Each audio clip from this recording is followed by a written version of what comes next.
At first light, the new satellite pass marked a shift over the Nevada test and training range. The latest frames showed a string of shelters opening in sequence on the northern apron, each timed within minutes of the last. The movement pattern repeated across several hangar rows, revealing a coordinated release of hardware. Convoys of support vehicles followed soon after, tracing narrow tracks south toward the larger taxiways. The equipment was not left idle. Trailers detached in orderly clusters, each linked to fueling arrays positioned close to the active strip. The scale of this morning deployment was larger than what analysts had seen in the past month. Air traffic data corroborated the shift, registering a block of no-fly zones imposed earlier than usual. When compared against older advisories, the timing suggested a new round of trials beginning ahead of schedule. Inside the records, similar sequences had marked previous tests of stealth airframes. The continuity of these signs raised attention toward what was unfolding on the ground. Notices filed through the Federal Aviation Administration reinforced the suspicion. Each warning designated broad closures of restricted airspace, extending into adjacent sectors of the test range. Unlike routine training slots, these advisories locked down corridors for extended periods. One closure order carried a duration of nearly a week, covering altitudes that normally remained available to civilian carriers. The overlap with satellite observations left little doubt that operations were being shielded from outside exposure. Analysts who reviewed the public postings described the closures as excessive by training standards. In the past, long blocks of airspace had almost always aligned with classified evaluations rather than routine drills. The official line listed the cause as operational needs, a phrasing used repeatedly in similar contexts. The consistency of wording across years suggested an established template for concealment. Each new closure widened the puzzle of what was under preparation. The convoys themselves provided further data points.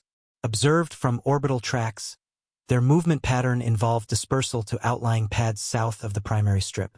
Vehicles carried modular containers, many shielded with reflective covers to block thermal detection. The placement matched documented procedures for staging sensitive equipment before flight activity. A cross-check against archived imagery revealed comparable formations during known prototype evaluations. Contractors once tasked with logistics had described the same trailers as mobile instrumentation suites. Their presence indicated not only aircraft movement but also weapons or sensor calibration. Without official acknowledgement, interpretation relied heavily on the visual signatures. Still, the precision of the deployment argued against any drill staged for appearances. Each element moved with purpose, coordinated to support something airborne. Timing remained a critical factor. The synchronized opening of hangars within a narrow time window spoke to operational readiness. In similar past cases, crews kept shelters closed until final fueling was complete. That sequence helped limit exposure to prying satellites. Today's pattern varied. Doors lifted earlier, suggesting a need for ventilation or cooling before active runs. The deviation from routine may reflect the presence of systems generating excess heat. Some analysts proposed directed energy platforms as one explanation, though confirmation remained absent. The physical evidence was limited to the order of door openings and the visible exhaust patterns. Even so, the departure from standard timing flagged the activity as more than routine aircraft cycling. Such details, small as they seemed, formed the baseline for assessing classified tests. The environment around the southern apron showed signs of reinforcement. Fresh grading appeared along perimeter roads, with additional guard posts marked by vehicle shadows. Supply routes leading into the range displayed increased convoys of tanker trucks over the past 3 weeks. All of this pointed to elevated fuel requirements. Parallel to this, sensor arrays were visible near the dry lake bed, their orientation directed skyward. These devices were not consistent with communications relays. Instead, their spacing aligned with radar calibration fields. Records from previous trial series had shown similar clusters, later tied to stealth assessments. Their reappearance here pointed toward a deliberate staging for signature analysis. Such buildup rarely accompanied short-term training drills. Official silence remained steady. Agencies provided no statements beyond the published advisories. When pressed by external reporters, Responses cited routine national security activity. No confirmation, no denial, simply a repetition of established language. Historical patterns showed this same behavior whenever sensitive tests escalated at Groom Lake. Each non-answer carried the same weight. Acknowledgement would confirm the base's function beyond standard training. By offering nothing, officials maintained the ambiguity. The approach left independent monitors to assemble fragments, piecing together events from indirect markers. These patterns often told more than official channels ever admitted. Comparisons to earlier cycles reinforced the interpretation. In prior years, concentrated shelter activity, extended closures, and convoy dispersal had coincided with major milestones in prototype development. The F-117, the B-2, and later unmanned platforms all passed through similar stages before public disclosure. Each case began with silent weeks of escalated ground activity at Groom Lake. What is now unfolding mirrors those conditions, though the specific hardware remains unidentified. The recurrence suggested that another generation of systems was in motion. The absence of visible airframes did not erase the evidence left by infrastructure and logistics. As in past cycles, the silence might stretch for years before any official reveal. The continuity was itself a signal. Attention also turned toward the scale of airspace closure. Analysts noted that the radius of restricted zones now exceeded the perimeter historically associated with Groom Lake alone. Expansions reached into southern corridors near Papoose Lake, though not yet at the highest levels of classification. The breadth implied preparations that would not be confined to a single runway. Broader corridors allowed testing of higher speed or longer-range systems. The duration, lasting several nights in sequence, aligned with flight profiles beyond routine envelope checks. The convergence of multiple indicators, the hangars, the convoys, the closures, produced a picture of sustained escalation. It was less a single event than the opening of a campaign. Independent monitoring groups captured secondary evidence through acoustic sensors placed beyond the outer perimeter. Recordings collected during the same week showed low-frequency vibrations inconsistent with standard jet engines. While not definitive, the patterns added weight to the visual analysis. Combined, the acoustic and orbital data established a chain of observations pointing in one direction. Each fragment alone was inconclusive, but together they formed a coherent signal. Past investigations had relied on similar mosaic evidence when direct access was impossible. This situation followed the same trajectory. Fragments combining into a picture the authorities would not confirm. What emerged from this first set of movements was not final proof of any one program, but the establishment of a baseline. The scale of activity went beyond normal patterns. The infrastructure adjustments pointed to advanced testing, and the official posture of silence matched historic precedent. The result was the same as in previous eras. A confirmation that Groom Lake remained active as a proving ground for projects outside daylight oversight. From this starting point, the trail of evidence would only deepen. The next pieces would surface not from satellites but from documents and testimony, fragments that began to circulate beyond secure channels. In late winter releases, fragments of declassified files began to circulate through specialized archives. Each page carried heavy redaction, yet enough detail survived to outline the role of the Groom Lake complex as more than an airfield. References to advanced aerospace evaluation and sensitive energy systems appeared repeatedly, embedded in procurement schedules that avoided public appropriations. Analysts matched the phrasing against contractor billing records, noting that the invoices aligned with projects not visible in the defense budget. The documents made no mention of aircraft by name, but the context was unmistakable. Groom Lake functioned as the primary test site for designs not meant to enter conventional reporting channels. This status, once implied through observation, now carried support from the government's own paperwork. Contractor testimony added further weight. Several individuals who had rotated through subcontracted positions described shifts at Groom Lake as disconnected from official project codes. One engineer recalled being assigned to thermal signature reduction assemblies, yet his contract identified only environmental housing components. Another referred to energy beam containment, though the official designation on his pay stub listed communications shielding. These discrepancies were not accidental. They pointed to a deliberate process of masking advanced development under ordinary categories. The convergence of accounts from unrelated firms strengthened the credibility of these claims. None of the testimony revealed full systems, only fragments of tasks. Still, the fragments aligned precisely with the themes appearing in the partially declassified files. Financial structures underlined the secrecy. Budget analysts traced the flow of funding through classified annexes appended to broader defense bills. Each annex redirected sums into special access programs, a term consistently linked to Groom Lake activities. The money bypassed normal oversight committees, routed instead through narrow channels available only to select officials. Public budgets recorded the totals, but the descriptions ended at vague labels such as development support. Internal memoranda obtained under FOIA confirmed the existence of off-the-record evaluation facilities funded by these channels. The absence of detail was not oversight but design. Black budget structures ensured that Groom Lake's primary function, experimental testing, remained beyond regular scrutiny. Technical evidence also surfaced in imagery and analysis reports.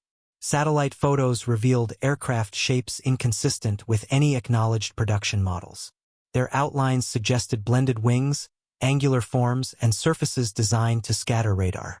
Independent analysts compared the imagery with descriptions from contractor accounts, noting strong correlation. In several instances, heat plumes extending from shelters indicated the presence of high-output generators or directed energy devices.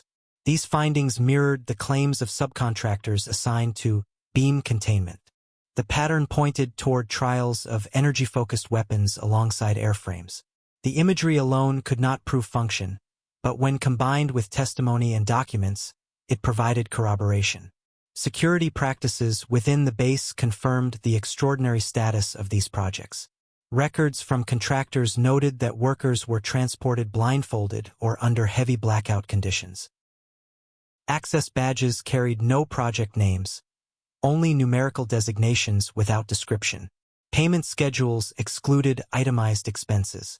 One internal memo emphasized compartmentalization at the operational level, warning staff not to seek context beyond their immediate task. These procedures matched the handling of special access programs in other classified domains. Groom Lake was not simply a testing ground but the core of a system designed to keep projects invisible. The effect was to fragment knowledge so fully that even those inside rarely understood the whole.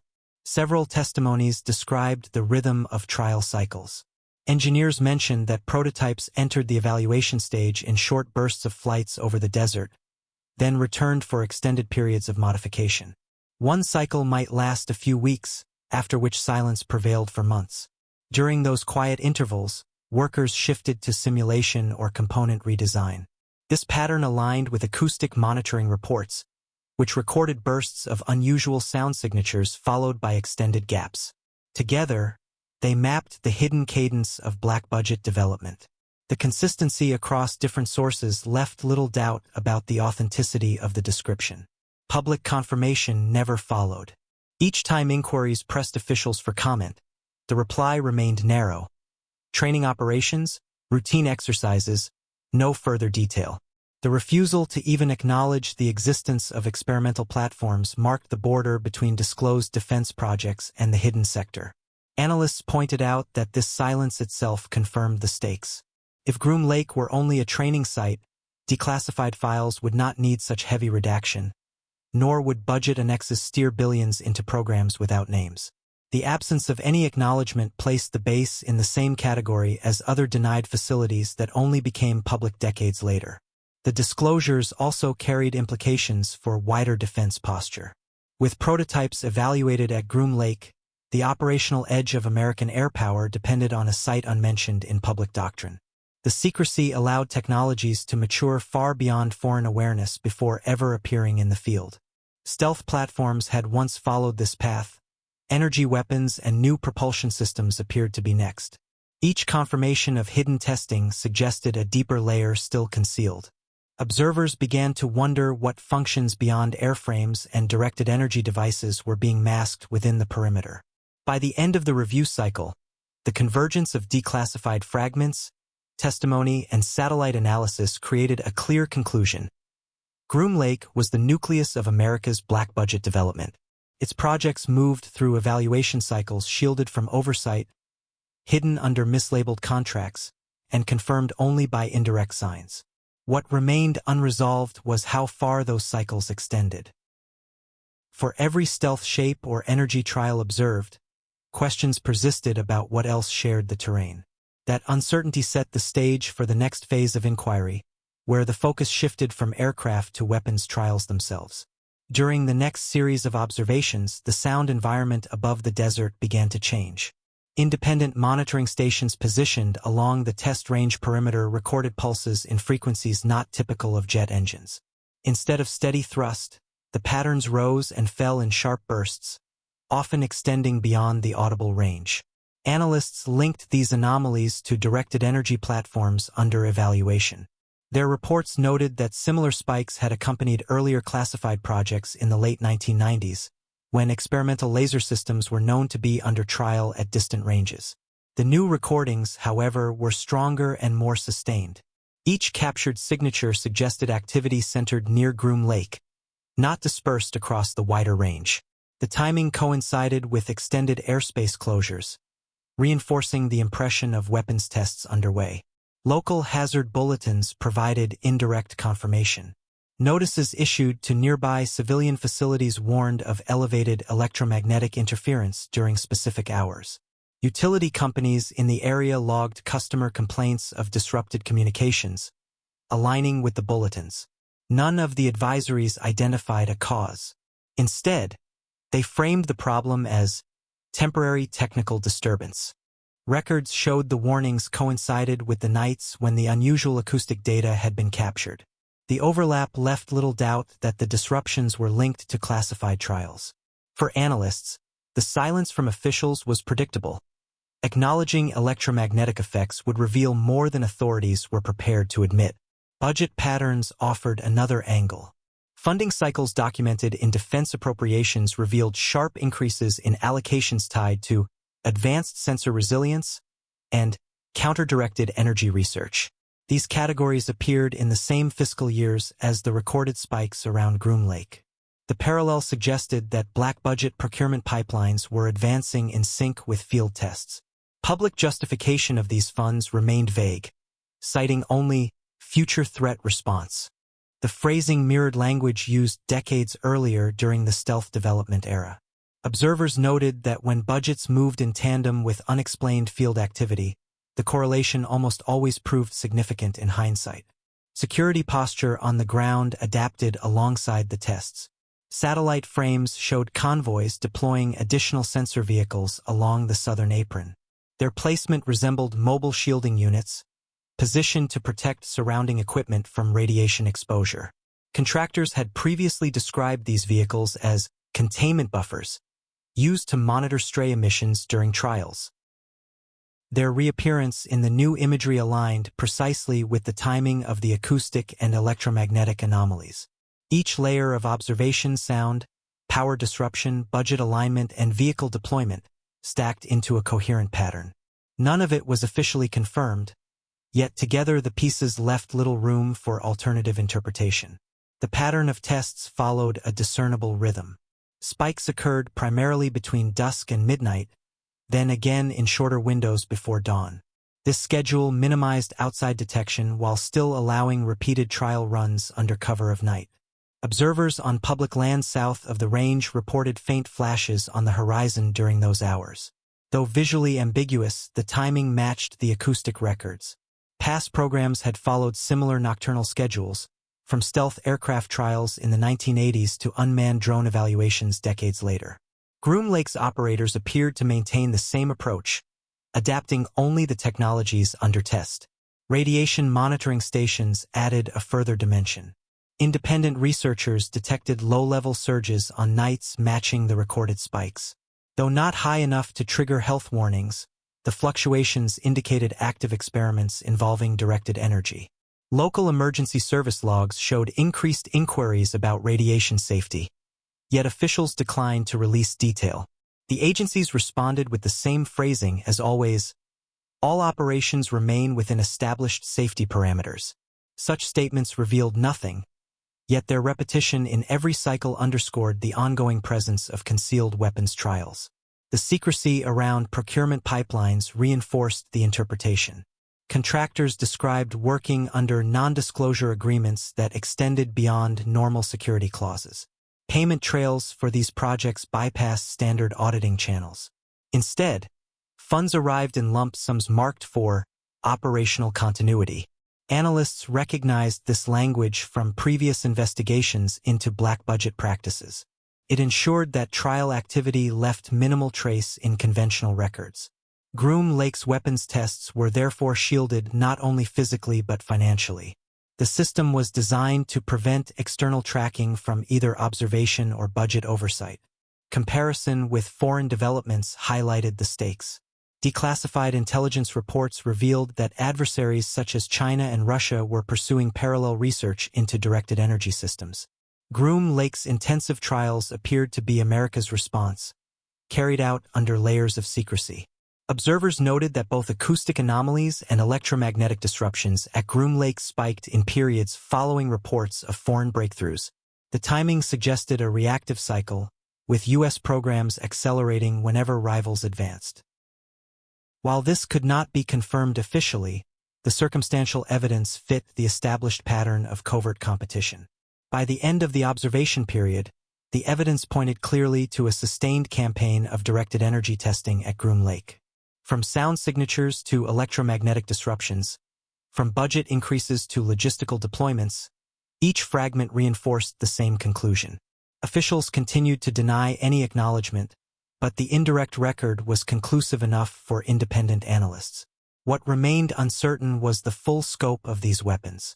Were they limited to ground-based platforms, or were they integrated into advanced aircraft as well?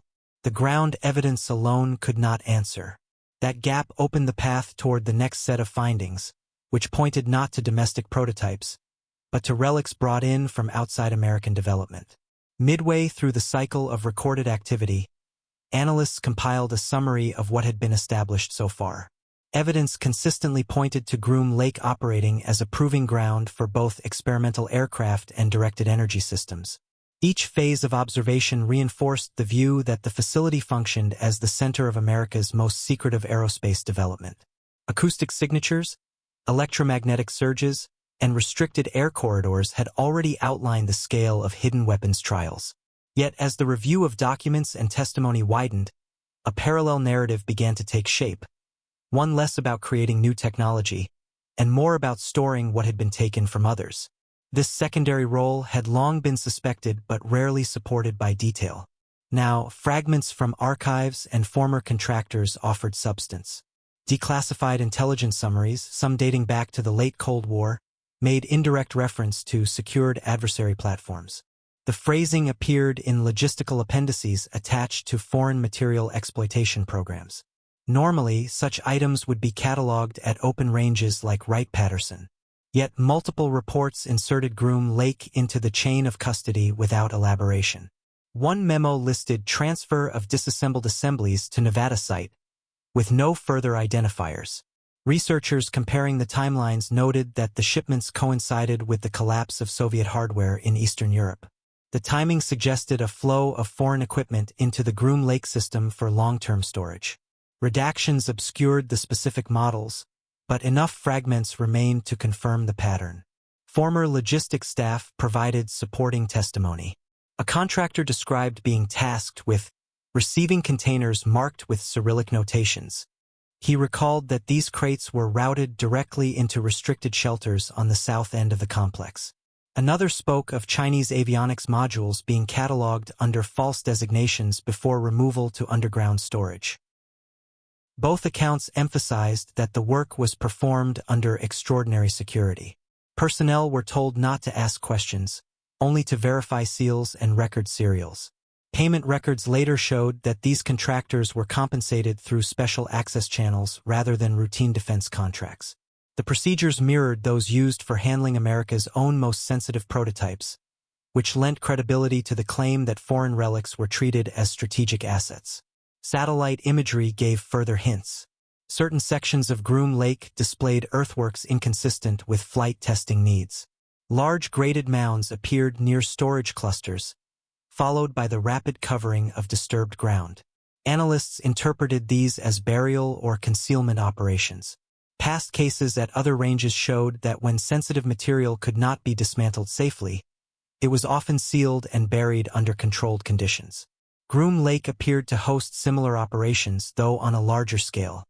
Independent estimates suggested that entire fuselages or propulsion modules could be interred within these sites. Their concealment served not only security purposes but also reduced the risk of reverse engineering leaks should contractors or observers gain unauthorized access. Archival fragments strengthened this interpretation. One heavily redacted report from the 1980s referenced field-derived propulsion units stored under classified retention protocols at Nevada facilities. Another mentioned foreign radar assemblies retained for signal exploitation in the same region. The language was cautious, but its meaning was clear enough. Groom Lake had been tasked not just with developing America's own platforms, but with dissecting and securing adversary technology. The overlap of testing and storage roles explained the unusual infrastructure observed in satellite imagery. Facilities that at first seemed excessive for a proving ground made sense once their dual function was considered. The rationale for these operations appeared consistently in policy documents. Officials emphasized the need to analyze adversary systems in controlled conditions, far from surveillance.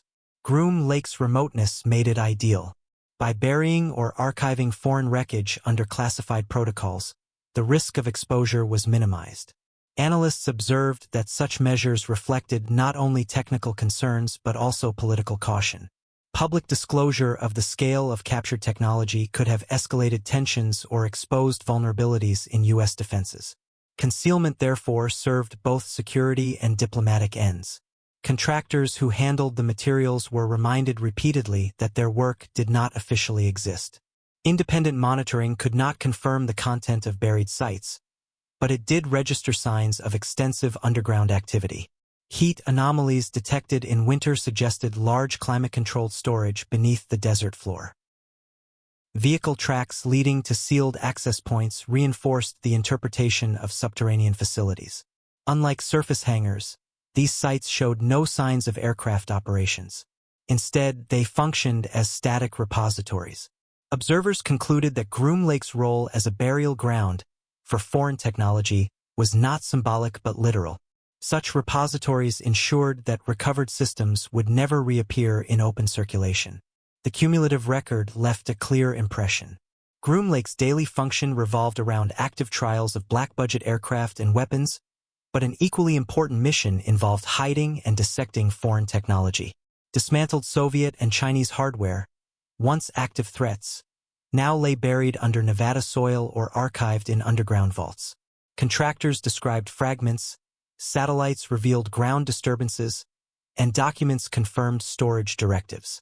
The narrative of Groom Lake as a pure test site was incomplete without this layer of concealed relics. As this evidence mounted, analysts turned their attention southward. Observations indicated that the most restricted cordons no longer encircled Groom Lake alone. Security perimeters had expanded around the neighboring basin of Papoose Lake. Unlike the storage mounds or the active runways, this area displayed structures inconsistent with surface testing. The extension of secrecy suggested a new dimension, one separate from both domestic prototypes and foreign relics. The next focus of investigation would be to determine what lay beneath those silent cordons. South of Groom Lake, changes in the security footprint began to draw attention. Satellite passes showed cordons extending farther than before, enclosing the dry basin known as Papoose Lake. These extensions were not minor adjustments. Entire tracks once accessible to low-level monitoring now fell within exclusion zones. Analysts compared the expansion to earlier maps and concluded that the boundary had shifted by several miles. Official notices described the change as temporary, citing hazardous ground instability. Yet the phrasing raised doubts, since no seismic activity had been recorded in the region. For observers accustomed to routine cover stories, the explanation felt like another placeholder designed to mask a different reality. Imagery from multiple dates revealed subtle but persistent construction signatures. Soil disturbances appeared in patterns inconsistent with runway or hangar development. Instead of graded strips, the formations resembled access shafts and spoil piles, signs often linked to subterranean excavation. Shadows captured in later passes showed infrastructure partially covered with camouflaged sheeting, suggesting a deliberate attempt to obscure the true scope. Analysts who reviewed the frames noted that the surface remained quiet, with no visible aircraft or convoys. The absence of standard indicators supported the idea that activity was taking place underground. By comparison, Groom Lake had always advertised its role through runways and shelters. Papoose Lake did not. Independent contractors had previously hinted at unusual assignments in the southern sector. One described being transported blindfolded to a facility where all orientation was lost before arrival. Another recalled being told his work involved ground stabilization modules, though he never saw any open construction. Their testimony was fragmentary, but the consistency suggested a controlled compartment designed to limit outside knowledge. Payment trails linked back to the same special access programs that funded Groom Lake trials. This overlap implied that Papoose Lake was integrated into the same black budget system, though its specific function remained concealed. Official silence deepened suspicion. When questioned directly, defense representatives repeated the phrase, operational safety precautions. Without elaboration, no maps or hazard assessments were provided to justify the new cordons. Public records showed no history of instability in the dry basin that would warrant such restrictions. The lack of supporting data made the official line less credible. Observers concluded that the explanation had been crafted to close off further inquiry. It followed the same formula used in past decades whenever sensitive facilities were established under cover of environmental or safety concerns. Technical analysts attempted to model the structures based on the limited imagery available. The layout suggested long, narrow access points leading into the subsurface. Ventilation arrays appeared in some frames, aligned in clusters not associated with conventional storage bunkers. Heat signatures were faint but detectable in winter, consistent with underground power consumption. The combination of features pointed to a network designed for ongoing operation rather than static storage. This differentiated Papoose Lake from the burial grounds associated with foreign wreckage. Here, the evidence hinted at something active, requiring constant maintenance and controlled conditions. Comparisons to historic precedent offered context. In earlier decades, similar subterranean complexes had been built for nuclear research or command posts. Yet the scale at Papoose Lake appeared more concentrated, suggesting a focus narrower than broad national defense. Some experts proposed that the facility was intended for the most sensitive testing, where absolute isolation was required. Others noted that the secrecy surpassed even the standards at Groom Lake. The expansion of cordons reinforced this interpretation. The greater the distance from public land, the less chance of external detection. Satellite monitoring was not the only tool employed. Acoustic sensors placed outside the perimeter recorded unusually low vibration signatures in the vicinity of Papoose Lake. Unlike the bursts linked to directed energy tests at Groom Lake, these signals were steady and prolonged. Analysts debated their source, with some attributing them to heavy tunneling equipment and others to constant power generation. In either case, the readings suggested ongoing subterranean activity. The persistence of these signals over months reinforced the conclusion that construction was not temporary but part of a permanent installation. The level of secrecy shaped the perception of purpose. By refusing to acknowledge the cordons or the nature of the facility, officials left open a wide field of speculation. Without visible aircraft or surface infrastructure, analysts could only work from indirect markers. Every fragment pointed toward a site built for containment or evaluation beyond the scope of conventional trials. What was concealed in those tunnels remained hidden, but the weight of evidence showed it was central to the base's overall mission.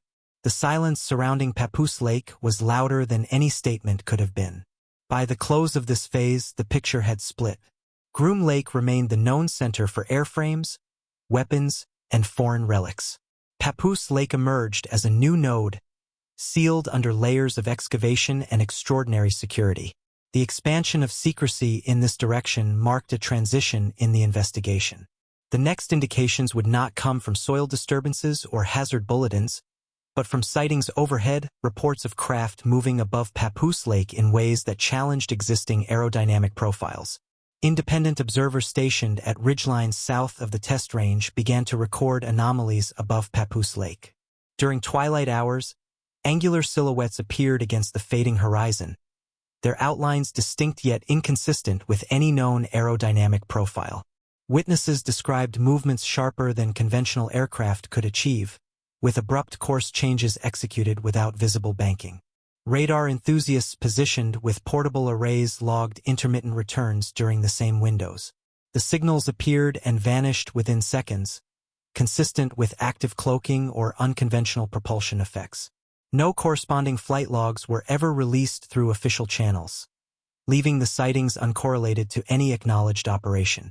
Cross-comparison with earlier Groom Lake activity revealed differences. Conventional prototypes under test at Groom Lake produced sustained acoustic and radar signatures, even when heavily masked. At Papoose Lake, the evidence was partial, fragmented, and difficult to track. Observers concluded that whatever operated there had been designed to evade detection more aggressively. Some suggested this was simply the next generation of stealth, extending beyond radar reduction into optical and infrared suppression. Others argued that the physics implied exceeded even advanced stealth, venturing into regimes not demonstrated publicly. Without official data, the debate remained unresolved, sustained only by these recurring silhouettes. Satellite monitoring added further context. On several passes, thermal anomalies appeared above Papoose Lake at the same time observers reported unusual flight activity. The anomalies did not match the expected exhaust signatures of jet propulsion. Instead, they were diffuse, broader, and shifted rapidly in pattern. Analysts proposed experimental propulsion systems that relied less on combustion and more on field-based effects. Such interpretations aligned with classified research hinted at in budget annexes, where vague references to field propulsion studies appeared under restricted allocations. The overlap between funding language and satellite anomalies suggested continuity, though the evidence was circumstantial. Witnesses who had tracked aircraft for decades emphasized the uniqueness of these observations. One noted that the silhouettes lacked the wing-to-body ratios common to advanced airframes. Another reported that the craft executed vertical transitions at speeds that defied expected thrust-to-weight limits. These descriptions, though subjective, repeated with remarkable consistency across independent observers. None of the reports included sound levels typical of jet engines. Instead, silence dominated the accounts, punctuated only by faint vibrations felt rather than heard. The absence of conventional noise reinforced the suspicion of unconventional propulsion. The lack of official acknowledgement was predictable. When approached, defense representatives maintained the standard line. All activity constituted training exercises within established parameters. No clarification addressed why radar returns were fragmented or why observers described impossible flight profiles. The silence matched historic precedent at Groom Lake during earlier prototype trials. Yet the anomalies at Papoose Lake carried a different character. They were harder to classify as extensions of known technologies. This difference fed speculation, but in the absence of confirmation, it remained speculation only. Analysts reviewing the evidence stressed caution. Many noted that atmospheric conditions near dusk could distort perception, creating illusions of speed or shape. Radar interference could account for intermittent returns. Still, the persistence of reports over multiple seasons made coincidence less likely. Even allowing for misinterpretation, the probability of purely natural explanations diminished. The weight of circumstantial evidence pointed toward experimental craft outside the catalog of acknowledged systems. Whether domestic prototypes or something else entirely remained the central uncertainty. The structure of special access programs supported the possibility of domestic origin. Funding trails confirmed the existence of hidden aerospace projects, some of which could account for radical designs. Yet testimony from select contractors hinted at tasks inconsistent with any U.S. platform. One spoke of working on integration modules, designed to interface with unfamiliar materials. Another referenced reverse schema protocols applied to components with non-standard alloys. These phrases did not match descriptions of normal development work. Instead, they echoed the claims already circulating about Groom Lake's role as a repository for foreign or exotic technology. The convergence of testimony, anomalies, and restricted perimeters built a layered case. Aircraft with no public lineage had been observed, tracked briefly on radar, and recorded in thermal data. Contractors described unfamiliar materials, while officials refused acknowledgement. Each element could be dismissed in isolation, but together they pointed to a category of trial distinct from the stealth and energy systems already documented. Papoose Lake had become associated with evidence that stretched the boundaries of known aeronautics. By the conclusion of this phase, the debate had shifted. No longer was the question whether Papoose Lake hosted activity, it was what kind. The consistent anomalies, coupled with incomplete but suggestive testimony, established the lake basin as a zone of unexplained trials. Analysts separated folklore from fact but admitted that certain observations resisted classification. This uneasy coexistence of confirmed secrecy and unresolved sightings laid the groundwork for the next stage of inquiry, where the myths surrounding Papoose Lake would be weighed directly against the mechanisms already in evidence. Through the accumulation of reports, a pattern had settled.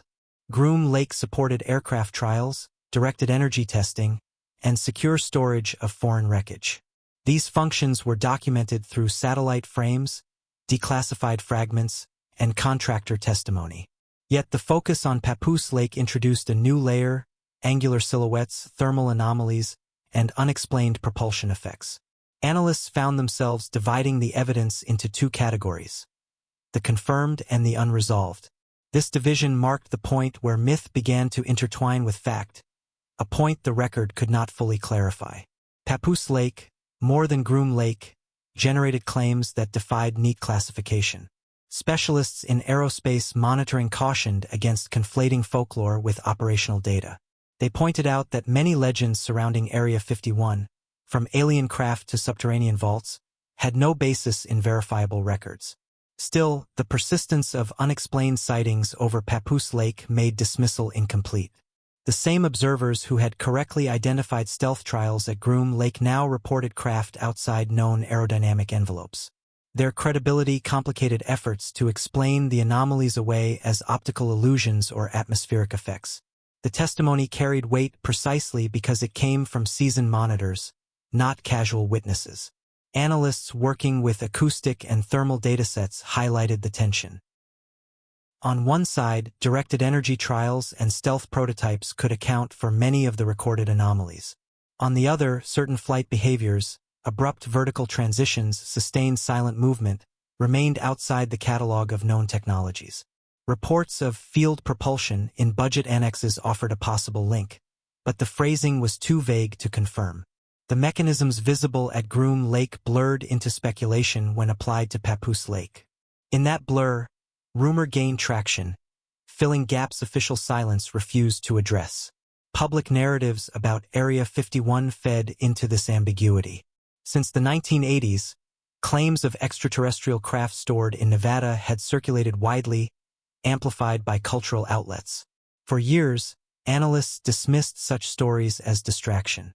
Yet when official secrecy coincided with unexplained signatures, the line between disinformation and plausible unknowns became harder to draw. Contractors describing reverse schema protocols reinforced suspicion without proving anything. Their language hinted at integration of unfamiliar systems, but the fragments lacked enough substance for definitive conclusions. In the absence of clarity, folklore and fact moved closer together. Technical assessments attempted to separate the two. One review compared the angular silhouettes reported over Papoose Lake with digital mock-ups of experimental U.S. prototypes. Some similarities existed, especially in blended body designs. Yet none accounted for the reported propulsion silence or abrupt maneuvers. The analysts concluded that while myths often exaggerated, the underlying anomalies could not be dismissed outright. Their findings underscored the difficulty of parsing classified technology from speculative accounts. Groom Lake represented confirmed secrecy, Papoose Lake represented secrecy that actively generated uncertainty. The strategic function of such ambiguity was not lost on observers. Some suggested that allowing myths to flourish served as cover, diverting attention from genuine research programs. By blending fact with folklore, officials could obscure the real without ever addressing the imagined. Others argued that the myths emerged naturally from unexplained phenomena, not as deliberate policy. In either case, the outcome was the same. The public record remained unresolved, and analysts were left navigating between verifiable data and unverified claims. The coexistence of both strands was part of the facility's enduring identity. Historical precedent reinforced this view. Stealth programs had once generated reports of alien triangles decades before official acknowledgement. Unmanned drones were spotted by civilians who described them as unearthly until they entered service. Each time, the boundary between myth and mechanism blurred. The difference with Papoose Lake was that the anomalies resisted eventual confirmation. Years passed, yet no official rollout matched the descriptions of silent, angular craft. The absence of closure sustained the unresolved narrative, making folklore more persistent than in earlier cases. Analysts concluded that the myths themselves had become a component of the secrecy. Whether or not exotic systems existed, the uncertainty protected the core mission. Observers were left chasing questions without definitive answers, a process that consumed attention while shielding the specifics of black-budget work. For the investigators compiling this record, the key was to hold to what was verifiable while acknowledging the persistence of the unexplained. That balance reflected the true state of knowledge, part confirmed, part speculative, never complete. By the end of this review, Groom Lake's established functions could be stated plainly: aircraft development, energy weapons, foreign wreckage storage.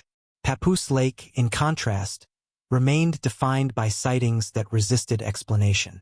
The myths surrounding it had not been proven, yet neither had they been erased by evidence. This coexistence kept the narrative open-ended, ready to absorb each new fragment of observation. The focus now shifted back to measurable effects, where unexplained energy spikes tied directly to Papoose Lake operations began to surface in power grid records. Regional grid data offered the next set of clues. Over several nights, abrupt surges appeared in power usage reports from utilities supplying the Nevada test and training range. These spikes were brief but severe, often lasting no more than minutes before stabilizing. Engineers who reviewed the anomalies described them as inconsistent with normal consumption. Load fluctuations on this scale did not occur without extraordinary demand. Cross-referencing timestamps revealed that the events aligned with periods of reported activity over Papoose Lake. The overlap was not coincidental. Each surge occurred during the same windows when observers had logged silent silhouettes and anomalous radar returns. Internal utility reports, later leaked, classified the surges as extraordinary load demand of unknown origin. The phrasing itself indicated the absence of a standard explanation. Transmission records showed that the demand came from substations feeding the restricted sectors. Yet no public justification was ever provided. When journalists pressed for clarification, officials deflected with references to routine test exercises. Analysts concluded that the demand was linked to advanced propulsion systems under evaluation. Traditional aircraft did not account for grid fluctuations of this magnitude. The profile matched experimental field-based technologies, consistent with earlier hints of directed energy or unconventional propulsion trials. Emergency services data added another dimension. Logs from local health and safety departments recorded a rise in inquiries concerning radiation exposure during the same nights. Residents in nearby towns contacted agencies about unexplained headaches, nausea, and unusual readings on personal detectors. None of the calls resulted in public advisories. When requests for information were filed, the agencies declined to release details, citing national security. The pattern of silence mirrored previous cover responses during known weapons testing. The difference was the direct correlation to grid anomalies, linking human reports with technical evidence. Together, they pointed toward classified experiments generating environmental effects beyond controlled limits. Thermal satellite imagery confirmed abnormal activity. Over successive passes, hotspots appeared in zones where no surface infrastructure existed. These signatures coincided with the nights of recorded surges. The anomalies suggested subsurface systems drawing heavy power, venting energy through concealed outlets. The data implied that the activity at Papoose Lake was not occasional but sustained. Repeated spikes across multiple nights argued against isolated trials. Instead, they reflected a continuing cycle of testing, one requiring immense energy input. This conclusion reinforced the theory that field propulsion or advanced containment systems were in operation. Analysts reviewing budget annexes noted new allocations filed under propulsion energy resilience. The timing matched the weeks when grid anomalies were most intense. These funds were hidden within broader appropriations, their purpose obscured by generic phrasing. Yet the parallel between appropriations and energy surges drew clear lines. Observers concluded that the financial trail supported the technical evidence. Groom Lake had long hidden its projects through such black budget layers. Papoose Lake now exhibited the same pattern, but with energy demand as the outward signal. Comparisons with past programs helped frame the scale. During the development of directed energy weapons at other test sites, power draws had been significant but localized. At Papoose Lake, surges registered across the regional grid, affecting civilian services. This level of demand exceeded the requirements of lasers or radar systems alone. Analysts argued that only experimental propulsion concepts could explain the intensity. The involvement of power infrastructure itself suggested that the technology had moved beyond laboratory models into field-scale testing. The secrecy remained intact, but the traces left behind were harder to suppress. Independent monitoring groups emphasized the cumulative picture. Acoustic sensors, radar returns, thermal anomalies, radiation inquiries, and now power surges all pointed to the same location. Each dataset came from a different discipline, yet together they described a singular reality. Something at Papoose Lake consumed immense energy, operated outside known propulsion methods, and produced measurable environmental effects. Officials refused acknowledgement, but the indirect evidence had grown too consistent to ignore. The weight of correlation elevated the findings beyond coincidence. Local response patterns reinforced the sense of concealment. Instead of open safety briefings, officials relied on silence and standardized language.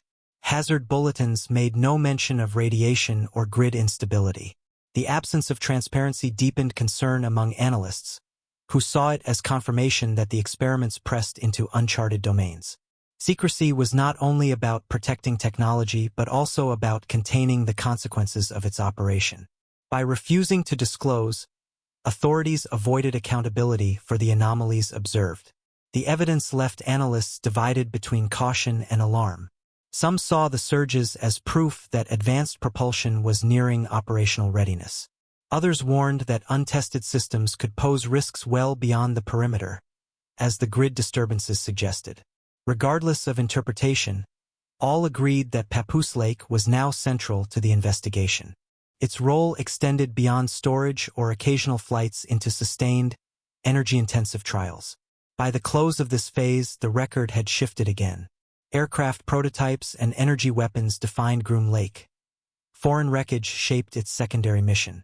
Papoose Lake, however, emerged as the nexus of experiments tied directly to power anomalies and environmental effects. Each surge sustained the case that something unprecedented was underway. Yet officials answered only with silence, a silence that matched historic precedent. The next stage of inquiry would turn toward those official responses, or the lack of them, and the implications of an institutional refusal to acknowledge what had already been observed. Defense representatives eventually issued a line to the press. The wording was brief, almost formulaic. Ongoing training exercises remain within established parameters. No details addressed the electromagnetic surges, the thermal anomalies, or the unexplained silhouettes over Papoose Lake. The absence of reference to any of these signals was not accidental. Observers noted that this response matched decades of precedent, where official acknowledgement never extended beyond the most generic cover language. Each unanswered detail reinforced the impression that silence was policy rather than oversight. Analysts dissected the statement against the weight of evidence. Training exercises did not cause regional grid surges.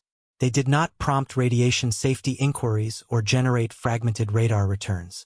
Yet the official phrasing persisted, recycled from earlier eras when stealth prototypes had first been hidden under the same cover. The consistency of language was telling. By repeating a narrow script, officials avoided contradictions but also confirmed that something required concealment. The silence, in effect, acted as a confirmation of activity too sensitive to describe. Independent monitors cataloged the gap between events and official commentary. In their records, each anomaly, whether acoustic, thermal, or electrical, was paired with the press line. The juxtaposition made the strategy clear. Reveal nothing, deny nothing, admit nothing beyond training. Analysts concluded that this approach was designed not to inform but to close inquiry. Once the official line was issued, agencies refused further comment. Requests under FOIA returned heavily redacted or empty responses. The refusal to elaborate created a void where speculation expanded. Contractor testimony further underscored the official silence. Individuals who had hinted at handling foreign components or unusual materials confirmed that their work had been compartmentalized to prevent context. When asked about official explanations, they admitted hearing only the same cover phrases in public channels. Inside, staff were reminded that all external inquiry would be deflected without exception. The policy was explicit. Public narratives would never reflect the classified reality. This reinforced the investigators' understanding that silence was structured, not incidental. Observers highlighted the pattern across history. During the stealth era, officials dismissed reports of triangular craft as mistaken sightings. During unmanned drone development, they deflected with no unusual activity. Each time, the truth only emerged years later, after the systems had already entered service. Groom Lake's history showed that silence was not merely defensive. It was strategic. By offering nothing, officials ensured that unverified reports would merge with folklore. That blend diluted credibility and protected ongoing programs. The same playbook now applied to Papoose Lake. Public reaction remained muted. Outside specialized monitoring groups, most reports of anomalies failed to gain traction. The lack of official confirmation discouraged mainstream coverage. By design or by default, silence contained the narrative. Without acknowledgement, anomalies remained niche observations, dismissed by many as speculation. This control of perception reflected the power of silence. Analysts noted that the fewer the words offered, the harder it was for opposition or inquiry to gain ground. The strategy was simple but effective. Despite this, the pattern of evidence could not be erased. Power surges, acoustic anomalies, and contractor fragments remained on record, even without acknowledgement. The dissonance between those signals and the official silence became itself a subject of study. Analysts concluded that the refusal to engage created a permanent state of unresolved disclosure. Nothing was ever admitted, nothing definitively denied. The narrative stayed suspended, neither closed nor confirmed. This unresolved status was not a failure of transparency but a deliberate choice. The implications stretched beyond Papoose Lake. Silence as a strategy shaped public understanding of all black-budget activity. Each anomaly, each unexplained sighting, entered history under the same cloud. For investigators, the task was to collect and align fragments, knowing that no confirmation would arrive. The absence of answers became the defining condition of the record. This condition ensured that secrecy was preserved indefinitely, while leaving just enough evidence to sustain speculation. By the close of this review, the pattern was complete. Anomalies surfaced, evidence accumulated, officials repeated cover phrases, and inquiry ended in silence. The cycle matched precedent, yet its persistence sustained the mystery. Analysts recognized that the fence itself, unchanged, intact, and still defended, was the physical reminder of that silence. The final phase of the investigation would return to that perimeter, where what had been confirmed stood beside what remained unresolved, and the question of what lay behind it endured without resolution. Weeks after the first alerts, the perimeter of the Nevada test and training range showed no sign of alteration. Security fencing stood intact, its pattern unchanged from earlier passes. Airspace closures persisted, renewed in advisories that repeated the same phrasing: operational needs, no exceptions. The cycle of movement within Groom Lake had slowed, but not ceased. Convoys still traveled the southern apron, though less frequently than during peak testing weeks. Satellite imagery continued to show shelters sealed, with occasional openings suggesting ongoing though reduced trial activity. Nothing outwardly dramatic occurred, yet the signs of continuity were plain. The base's functions had not ended. They had simply returned to their steady state. Confirmed elements could be summarized with clarity. Groom Lake hosted trials of experimental aircraft, often identified only through indirect signatures. Directed energy testing had been marked by electromagnetic interference and acoustic anomalies. Foreign wreckage, Soviet and Chinese in origin, had been archived or buried under controlled conditions, secured in subterranean vaults. These roles were not speculative. They were established through documents, testimony, and observation. Together, they defined the base as the center of America's black-budget aerospace work. Yet the records also showed that these roles were not the full story. They left a margin, an unacknowledged sector of operations that had never been confirmed. That margin pointed southward, toward Papoose Lake. Cordons there remained extended, enclosing ground marked by excavation and anomalous infrastructure. Observers had logged silhouettes unlike known aircraft, with radar returns too fragmented to classify. Grid surges, thermal hotspots, and radiation inquiries had all been tied to activity in the basin. These signals pointed to trials distinct from those at Groom Lake, trials that demanded immense power and secrecy. Official silence, as always, confirmed nothing. The evidence remained circumstantial, but its persistence resisted dismissal. Papoose Lake stayed as unresolved in the final review as it had been at the start. The silence itself had become a constant.